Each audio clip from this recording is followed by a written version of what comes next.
Welcome to my YouTube channel. My dear friends, कैसे हैं आप लोग। आज के इस वीडियो में हम लोग सीखेंगे सिंथेटिक डिवीज़न।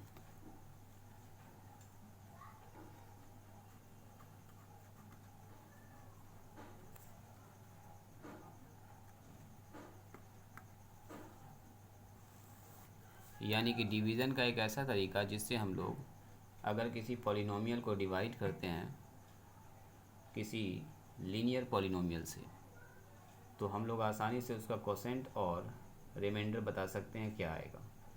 तो इसका यूज़ किया जाता है to find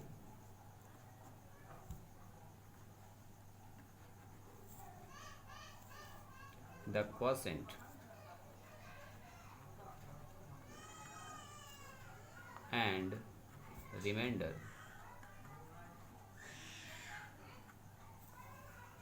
when a polynomial is divided by a binomial। लेकिन बाइनोमियल भी कैसा होना चाहिए, लीनियर होना ज़रूरी है। लीनियर यानी कि आपको बताए थे लीनियर का मतलब ये होता है कि ए एक्स प्लस में बी कुछ ऐसा फॉर्म होना चाहिए, यानी कि वेरिएबल का पावर कितना होना चाहिए, 1 होना चाहिए। तो ऐसे डिवीज़न को हम लोग बोलेंगे सिंथेटिक डिवीज़न। तो इसके लिए हम लोग एग्जाम्पल से स्टार्ट करेंगे और फिर उसको कनेक्ट करेंगे कैसे हम लोग सिंथेटिक डिवीज़न से किसी भी पॉलिनोमियल का कोसेंट निकालते हैं और किसी भी पॉलिनोमियल का रिमाइंडर पता करते हैं, बहुत ही आसानी से और बहुत ही फास्ट मेथड से। तो पहले देखेंगे हम लोग बेसिक मेथड। तो स्टार्ट करते हैं पहले एग्जांपल से। फर्स्ट क्वेश्चन देखते हैं। मान लीजिए हमसे कह रहा है डिवाइड पॉलिनोमियल पी एक्स, ये है एक्स स्क्वायर प्लस में 4x minus 5 bye x minus 2 से इसको डिवाइड करना है एंड फाइंड, और कह रहा है and find quotient and remainder, यानी कि ये दोनों चीज़ हमको निकालना है। सो कैसे निकालेंगे, पहले हम लोग देखते हैं बेसिक मेथड जो हम लोग बचपन से पढ़ते हुए आ रहे हैं। चलिए तो करते हैं सॉल्यूशन, फिर हम लोग इसको सीखेंगे सिंथेटिक डिवीज़न का यूज़ करके। तो कैसे करेंगे, हम लोग ऐसे करते थे, पॉलिनोमियल का भाग लगाना है एक्स माइनस 2 से, भाग लगाना है कि इसको एक्स स्क्वायर प्लस में 4x माइनस 5, इसको भाग लगाना है। तो सबसे पहले क्या करेंगे, हम लोग x से डिवाइड करेंगे। सो आ जाएगा एक्स स्क्वायर, यहाँ आएगा माइनस में 2x माइनस, और इसको प्लस करेंगे, ये हमारा कैंसिल हो जाएगा। सो बचेगा यहाँ पर 6x ऐड करने के बाद एंड माइनस में 5 एंड प्लस में 6 से फिर इसको करेंगे तो 6x एंड 12 हो जाएगा माइनस में, माइनस एंड ये प्लस हो जाएगा। सो ये जब घटाएंगे तो आएगा हमारे पास 7। तो ये जो आया हमारे पास दिस इज़ रिमाइंडर, ये जो आया यही हमारी रिमाइंडर है एंड दिस इज़ कोसेंट। ये जो हमारे पास आया ये हमारा क्या है, कोसेंट। ये तो हुआ पहला एग्जांपल। एक और एग्जांपल देखते हैं। अब ये पूरा लंबा चौड़ा हम सवाल ना लिख के सीधे हम दूसरे क्वेश्चन पर चलते हैं। क्वेश्चन नंबर 2, मान लीजिए आपसे कह रहा है कि कोई पॉलिनोमियल हमारे पास है x पर पावर 3 माइनस में 2x स्क्वायर प्लस में x प्लस में 10, इसको डिवाइड करना है x माइनस 1 से। मान लेते हैं x माइनस 1 से डिवाइड करना। तो बताइए इसका कोसेंट क्या होगा, इसका रिमाइंडर क्या होगा, ये आपसे पूछा गया। सो दूसरा सवाल हमारे पास ये है, इसको करेंगे हम लोग एक्स स्क्वायर से। चलिए तो हम लोग इसको भाग लगाएंगे एक्स स्क्वायर से। सो यहाँ आ जाएगा एक्स का क्यूब, मल्टीप्लाई करेंगे माइनस 1 से, तो आएगा एक्स का स्क्वायर, घटा देंगे तो हमारे पास कुछ ऐसा हो जाएगा माइनस एक्स स्क्वायर, यहाँ घटने के बाद प्लस में एक्स बचेगा, प्लस में 10 साथ साथ चाहें तो उतार सकते हैं या अगले स्टेप के लिए छोड़ सकते हैं। चलिए यहाँ पर करेंगे माइनस में एक्स से, तो यहाँ हो जाएगा माइनस में x square and minus minus plus x हो जाएगा, मल्टीप्लाई करने के बाद ये हो जाएगा प्लस, ये हो जाएगा माइनस। तो ये हमारा पूरा का पूरा टर्म कैंसिल हो गया और यहाँ पर आ गया हमारा 10। तो यही हमारा क्या हो जाएगा, रिमाइंडर। ये हमारा हो गया रिमाइंडर। और ये जो हमारा आ गया दिस इज कोसेंट। एक और एग्जांपल, लास्ट तीसरा नंबर एग्जांपल।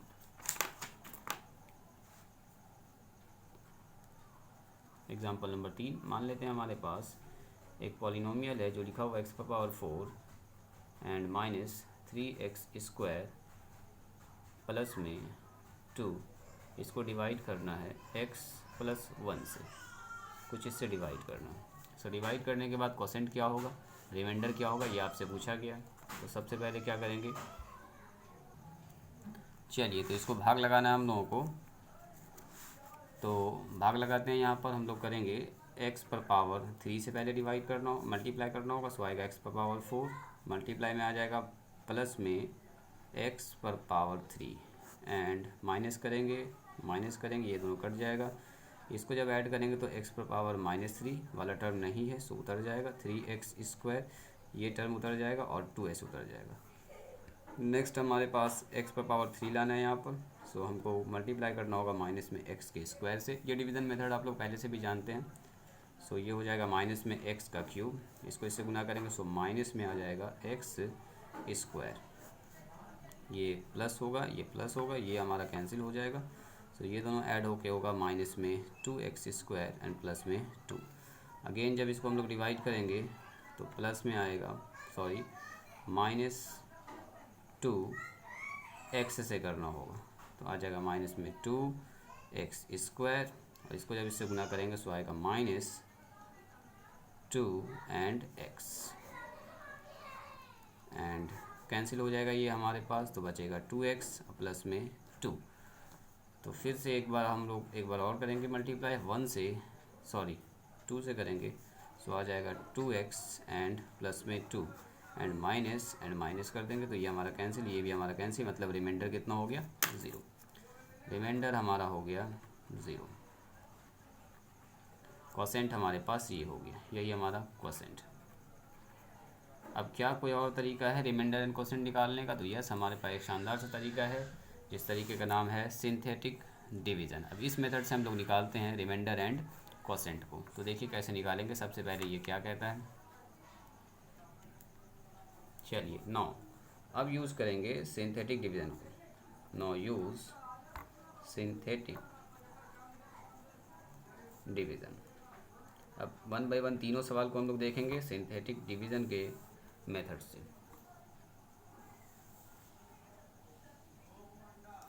SION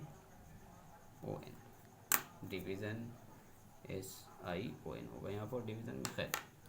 तो अब यूज़ करते हैं हम लोग सिंथेटिक डिवीज़न को। तो इसमें क्या करते हैं, सबसे पहले जो भी हमारे पास पॉलिनोमियल है, जैसे पहला पॉलिनोमियल पकड़ते हैं, px हमारे पास है, डिवाइड करना है इसको इस लीनियर पॉलिनोमियल x-2 से। तो इस पॉलिनोमियल जो px है इसको कंप्लीट फॉर्म में लिखना है। अगर ये कंप्लीट है तो ओके है, नहीं कंप्लीट है तो पहले कंप्लीट फॉर्म में लिखेंगे। सो यहाँ पर देखिए तो ज़रा ध्यान से, x पर पावर कितना है 2, तो 1 वाला भी टर्म मौजूद है, x पर पावर 0 वाला टर्म मौजूद है, यानी कि सारा कंप्लीट है। तो अब इसके कोफिशिएंट को लिखेंगे, यानी कि 1 लिखेंगे, 4 लिखेंगे एंड -5 लिखेंगे। जो कोफिशिएंट है उसको हम लोग लिख देंगे और जिससे डिवाइड करना है उसको 0 के बराबर कर देंगे, यानी कि x-2 से डिवाइड करना है तो इसको 0 के बराबर कर देंगे, उसको x बराबर आ जाएगा 2।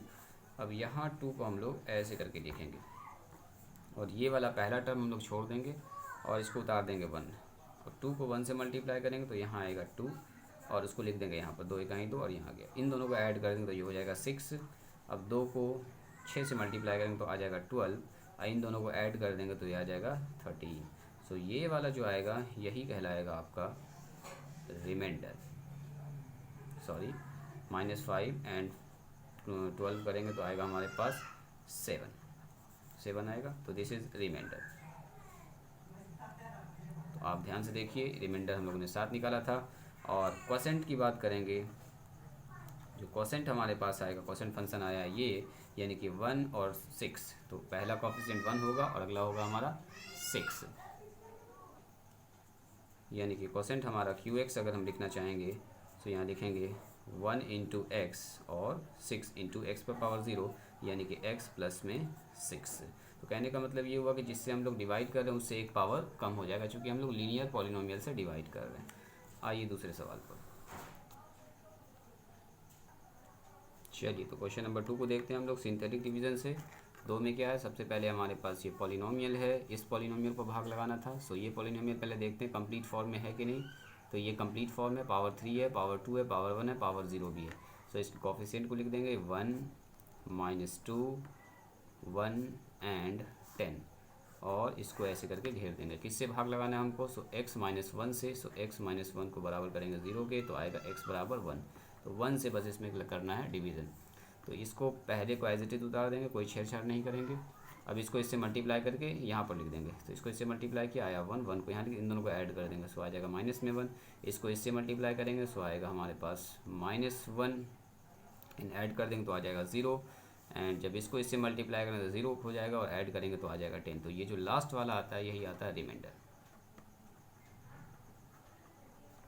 एंड ये जो आता है हमारे पास, ये आता है कोफिशिएंट ऑफ कोसेंट। कोसेंट का कोफिशिएंट, तो पहला कोफिशिएंट 1 होगा, दूसरा कोफिशिएंट देखिए -1 होगा। सो हमको -1 दिख भी रहा है यहाँ पर, -1 होगा। तो अगर हम QX लिखें यानी कि कोसेंट फंक्शन, तो 1 इंटू लिखेंगे x पर पावर, चूँकि यहाँ पर मैक्सिमम 3 था तो एक पावर घटा के लिखेंगे x² एंड -1 इंटू एक्स पर पावर 1 एंड 0 इंटू एक्स पर पावर 0, यानी कि सीधा लिखेंगे x² माइनस एक्स प्लस 0, यानी कि सीधा लिखेंगे x² माइनस एक्स।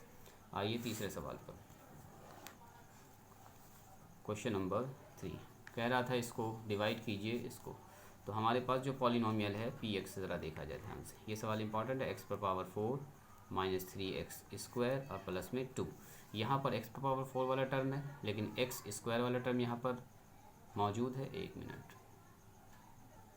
हाँ, तो कह रहे थे x² वाला टर्म प्रेजेंट है और x पर पावर 0 वाला, यानी कि x² वाला यहाँ x पर पावर 4 है तो x³ का टर्म नहीं है इसमें और x वाला टर्म नहीं है। तो पहले इसको कंप्लीट लिखेंगे, x पर पावर 4 प्लस में 0 x पर पावर 3, स्क्वायर वाला टर्म मौजूद है, x वाला टर्म नहीं है तो इसको लिख लेंगे और प्लस में 2। अब सारे कोफिशिएंट को लिख देंगे 1 0 -3 0 एंड 2। अब इसको डिवाइड करेंगे किससे, सो डिवाइड करना हमको x प्लस 1 से। तो x प्लस 1 को 0 के बराबर करेंगे, सो x बराबर आएगा -1। सो यहाँ लिखेंगे -1। पहले वाले को ऐसे ही उतार देंगे, -1 से गुना करेंगे या -1 हो जाएगा, ऐड कर देंगे तो यहाँ पर क्या हो जाएगा -1, फिर -1 से गुना करेंगे यहाँ +1 हो जाएगा और ऐड कर देंगे तो आएगा -2, फिर -1 से गुना करेंगे तो आएगा यहाँ पर माइनस +2 आ जाएगा, ऐड कर देंगे तो ये हो जाएगा 2, फिर -1 से गुना करेंगे तो यहाँ आ जाएगा -2, ऐड करेंगे तो 0। तो ये आएगा हमारा रिमाइंडर, ये हमारा रिमाइंडर। रिमाइंडर आपको दिख भी रहा है कि रिमाइंडर कितना आया था इसका, देखिए 0 आया था। अगला देखिए, जो कोफिशिएंट आया है वो 1 आया है पहला, उसके बाद -1 आया है, ओके है, -2 आया, उसके बाद 2 आया, यानी कि QX अगर हम लिखना चाहेंगे कोसेंट फंक्शन तो एक पावर सिर्फ घटा देंगे, x पर पावर 4 है इसमें तो 3 से स्टार्ट करेंगे, x पर power 3 -1 x² -2x and last में कॉन्स्टेंट टर्म हमारा ये हो जाएगा। तो यही हमारा हो गया कोसेंट। 1 मिनट, नहीं दिख रहा आपको, यहाँ देखिए, x पर पावर 3 लिख लिया, -1 लगा के x² लिख दिया, फिर -2 लगा के x लिख दिया और कांस्टेंट टर्म यहाँ पर लिख लिया। तो ये हमारा पूरा कंप्लीट हो गया सिंथेटिक डिवीज़न। कुछ सवाल और देखते हैं हम लोग, अच्छा सवाल सब, उसके बाद इस वीडियो को कंप्लीट करते हैं। चलिए देखिए सवाल क्या कह रहा है, find the quotient and remainder when x पर पावर 4 -6 x पर पावर 3 प्लस में 10x² प्लस में 8x प्लस में 5 इज़ डिवाइडेड बाई x -3 से, यानी कि इसको जब इससे डिवाइड लगाएंगे तो बताइए रिमाइंडर और कोसेंट क्या होगा। तो सबसे पहले इसको देखते हैं क्या ये कंप्लीट है। तो x पर पावर 4 वाला टर्म, 3 वाला टर्म, 2 वाला टर्म, 1 वाला टर्म और सारा टर्म इसमें प्रेजेंट है। तो सीधे इसका कोफिशिएंट लिखेंगे, सॉल्यूशन यहाँ करेंगे हम लोग। 1 -6 10 8 एंड 5। इसको डिवाइड किससे करना है, सो डिवाइड करना है x -3 से, तो इसको 0 के बराबर करेंगे, x बराबर 3। सो 3 यहाँ से स्टार्ट करेंगे, पहला उतार देंगे ऐसे, इसको इससे मल्टीप्लाई करेंगे, जो रिजल्ट आएगा यहाँ लिखेंगे 3 1 3, इन दोनों को ऐड करेंगे, सो आएगा -3, फिर इसको मल्टीप्लाई करेंगे -9, इन दोनों को ऐड कर देंगे तो 1 आ जाएगा, फिर इसको मल्टीप्लाई करेंगे तो 3 8 और 3 11 हो जाएगा, फिर इसको मल्टीप्लाई करेंगे तो ये होगा 33 एंड 33 और 5 38 हो जाएगा। तो कहने का मतलब ये जो हमारा आया यही आ गया रिमाइंडर, और क्वोशेंट अगर हम लिखना चाहेंगे तो क्वोशेंट में हमारे पास ये है 1 - 3 1 11, ये आएगा कोफिशिएंट। तो यहाँ x पर पावर 4 है तो एक पावर घट जाएगा, यानी कि x पर पावर 3 माइनस में 3x स्क्वायर प्लस में 1 इंटू एक्स आ जाएगा 11, ये हमारा आ जाएगा क्वोशेंट। यानी कि जब हम इसको इससे डिवाइड करेंगे तो क्वोशेंट हमारे पास कुछ ऐसे जब डिवाइड करेंगे तो यहाँ पर मान लीजिए दिस इज़ px, तो ये px यहाँ पर होगा, qx यहाँ पर होगा, ये आएगा qx, और यहाँ पर हम डिवाइड कर रहे थे x - 3 से, और रिमाइंडर में कितना आ रहा है तो 38 आएगा कुछ ऐसा। तो ये पूरा लंबा चौड़ा प्रोसेस अब नहीं करेंगे जो आप लोग 9-10 में करते थे। अब हम लोग इसका यूज़ करेंगे सिंथेटिक डिवीज़न का। किसका यूज़ करेंगे? Synthetic division. चलिए, उम्मीद करते हैं आपको ये अच्छे समझ में आया होगा। नेक्स्ट सवाल देखते हैं। तो देखिए नेक्स्ट सवाल क्या है, वैसा ही सवाल कुछ है। कह रहा है कि हमारे पास एक पॉलिनोमियल ये है, इसको डिवाइड कीजिए x - 4 से, बताइए इसका कोसेंट क्या होगा, रिमाइंडर क्या होगा। तो वही बात है, सबसे पहले देखेंगे क्या ये हमारे पास कंप्लीट है। तो 5 वाला टर्म है, 4 वाला टर्म है, 3 वाला टर्म है, 2 वाला टर्म गायब है, 1 वाला टर्म है, यानी कि सबसे पहले इसको करेंगे कंप्लीट फॉर्म में, यानी कि x पर पावर 5 2x पर पावर 4 माइनस 15 x पर पावर 3 0x स्क्वायर वाला टर्म नहीं था तो 0 के साथ लिख लिया, 12x प्लस में 10। अब सारे कोफिशिएंट को लिख लेंगे 1 2 -15 0 12 एंड 10। डिवाइड करेंगे इसको किससे, x - 4 से, तो इसको करेंगे 0 के बराबर, x बराबर 4, यानी कि 4 से इसको पहले वाले को एज इट इज़ उतार देंगे, इसको इससे मल्टीप्लाई करेंगे आएगा 4, 4 को इसमें ऐड कर देंगे तो 4 2 6, इसको इससे मल्टीप्लाई करेंगे तो 6 चौके कितना हो जाएगा 24, इसको इसमें ऐड करेंगे तो कितना हो जाएगा घटाएंगे इसको तो 24, यानी कि प्लस में आ जाएगा यहाँ पर 9। इसको इससे गुना करेंगे 9 चौके 36, ऐड करेंगे तो 36 से 36 हो जाएगा। फिर इसको इससे ऐड करेंगे मल्टीप्लाई करेंगे तो 6 चौके 24, 4 तिया 12 और 2 14, फिर ऐड करेंगे इसको तो ये हो गया 6, ये हो गया 5 और ये हो गया 1, यानी कि 156। फिर 4 से मल्टीप्लाई करेंगे तो कितना हो जाएगा 4 छक्के 24 और 4 पंचे 20 और 2 22 और 4 इकाई 4 2 6, ऐड करेंगे तो आएगा यहाँ पर 4 3 एंड 6, यानी कि 6 3 4, दिस इज रिमाइंडर। ये हमारा क्या हो जाएगा, तो ये हो जाएगा रिमाइंडर। और कोसेंट हमारा क्या हो जाएगा qx, जिसको हम लोग कोसेंट कहते हैं। सो कोसेंट वाला फंक्शन होगा, पावर 5 से स्टार्ट हुआ था यहाँ पर, तो यहाँ 4 से स्टार्ट होगा, एक पावर कम हो जाएगा क्योंकि हम लोग लीनियर पॉलिनोमियल से डिवाइड कर रहे हैं, हमेशा याद रख रहे हैं लीनियर पॉलिनोमियल। x पर पावर हो जाएगा 4 6x पर पावर 3, उसके बाद आएगा 9, यहाँ वाला 9, उसके बाद आ जाएगा x स्क्वायर, फिर आएगा 36x और प्लस में 156, ये हो जाएगा हमारा answer. This is quotient function को कह सकते हैं। यानी कि जब हम लोग x - 4 से डिवाइड करेंगे किसमें, इसमें x पर पावर 5 और x पर पावर 5 प्लस में 2x पर पावर 4 15x पर पावर 3 एंड 12x प्लस में 10, तो भाग देने के बाद जो शेषफल आएगा वो आएगा x पर पावर 4 कोसेंट जो आएगा, यानी कि भागफल 9x स्क्वायर 36x 156 आ जाएगा। एंड जो रिमाइंडर आएगा ये कंप्लीट प्रोसेस होने के बाद वो कुछ आएगा 634, यही आएगा हमारा रिमाइंडर। तो रिमाइंडर सिंथेटिक डिवीज़न से हमारा रिमाइंडर निकालना और कोसेंट निकालना बिल्कुल आसान हो जाता है। तो चलिए, उम्मीद करते हैं आपको ये समझ में आया होगा। इसको प्रैक्टिस कीजिएगा, अलग अलग सवाल बनाइएगा तो आपको अच्छे समझ में आ जाएगा। तो आज का टॉपिक था हमारा सिंथेटिक डिवीज़न। डिवीज़न का एक ऐसा मेथड जिससे हम लोग आसानी से क्या निकाल सकते हैं, कोसेंट फंक्शन निकाल सकते हैं और रिमाइंडर निकाल सकते हैं क्या होगा। चलिए, उम्मीद करते हैं आपको समझ में आया होगा। कुछ प्रॉब्लम है तो आप पूछ सकते हैं, कुछ अगर आपको लग रहा है कि हमको यहाँ पर पूछना चाहिए और सीखना और हमको समझना चाहिए तो आप कमेंट में हमसे पूछ सकते हैं कि यहाँ पर हमको ठीक से समझ में नहीं आया, कमेंट कर सकते हैं आप। चलिए, मिलते हैं किसी नेक्स्ट टॉपिक के साथ किसी नेक्स्ट वीडियो में, तब तक के लिए ऑल द बेस्ट।